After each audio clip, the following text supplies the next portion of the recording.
Hello बच्चों, आज मैं आपको इकोनॉमिक्स का एक बहुत इंपॉर्टेंट क्वेश्चन जो आपके सामने है कि गणनावाचक और क्रमवाचक उपयोगिता में क्या अंतर होता है। ये पिछले साल 2019 एमपी बोर्ड में आया था। डिफरेंस बिटवीन कार्डियल यूटिलिटी और ऑर्डरली यूटिलिटी। तो अर्थ समझते हैं। गणनावाचक और क्रमवाचक। गणनावाचक उपयोगिता उस उपयोगिता को कहते हैं जिन्हें सही सही इकाइयों में हम अभिव्यक्त कर सकते हैं, यानी जिन्हें हम गिन सकते हैं। जैसे कोई उपभोक्ता कहता है कि उसे किसी वस्तु के उपभोग से 10 इकाइयों के बराबर उपयोगिता प्राप्त हुई है। यानी कहने का मतलब यह है, आपको सिर्फ इतना लिखना है कि गणनावाचक उपयोगिता उस उपयोगिता को कहते हैं जिन्हें हम सही सही इकाइयों में अभिव्यक्त किया जा सकता है, यानी हम उन्हें गिन सकते हैं। एक होती है क्रमवाचक। क्रमवाचक का मतलब होता है रैंक देना। क्रमवाचक उपयोगिता उस उपयोगिता को कहते हैं, क्रमवाचक उपयोगिता उस उपयोगिता से कहते हैं जो क्रम में अभिव्यक्ति की जाती है, अधिक या कम। इतना ही लिखना है आपको, ठीक है। नंबर 2, मापन। मापन कैसे? उपयोगिता गणनावाचक रूप में व्यक्त की जाती है, जैसे 5, 10, 15, 20 आदि।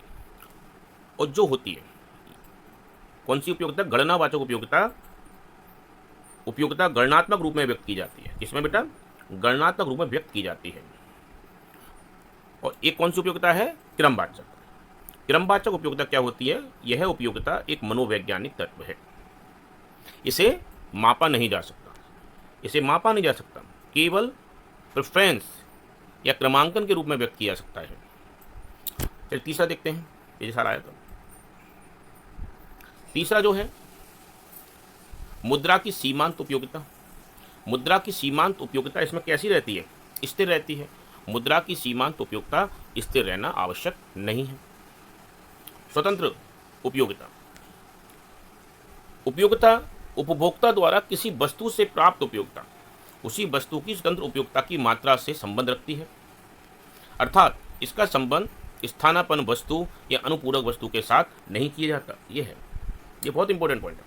उपभोक्ता द्वारा किसी वस्तु से प्राप्त उपयोगिता उसी वस्तु की स्वतंत्र उपयोगिता की मात्रा पर संबंध, यानी इसकी उपयोगिता स्वतंत्र होती है। यह स्वतंत्र उपयोगिता की मात्रा को स्वीकार नहीं करती।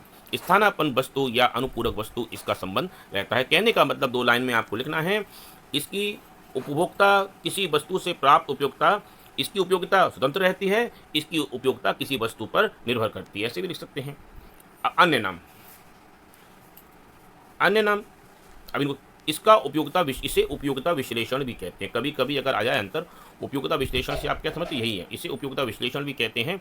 इसे तटस्थता वक्र विश्लेषण भी कहते हैं, ठीक है। तो ये आपसे एक और तरीके से पूछा जा सकता है, घबराना मत। उपयोगिता विश्लेषण तथा तटस्थता वक्र विश्लेषण में अंतर बताइए, तो भी आपको यही प्रश्न, आपको उत्तर, इसका जो प्रश्न आएगा तो इसी रूप में उत्तर यही रहेगा, उपयोगिता विश्लेषण एवं तटस्थता वक्र विश्लेषण में अंतर बताइए, तब भी आपको यही लिखना है। आधार की बात करते हैं हम। सीमांत उपयोगिता ह्रास नियम इसका आधार है। प्रतिस्थापन की ह्रास सीमांत दर इस नियम का आधार है। Thank you.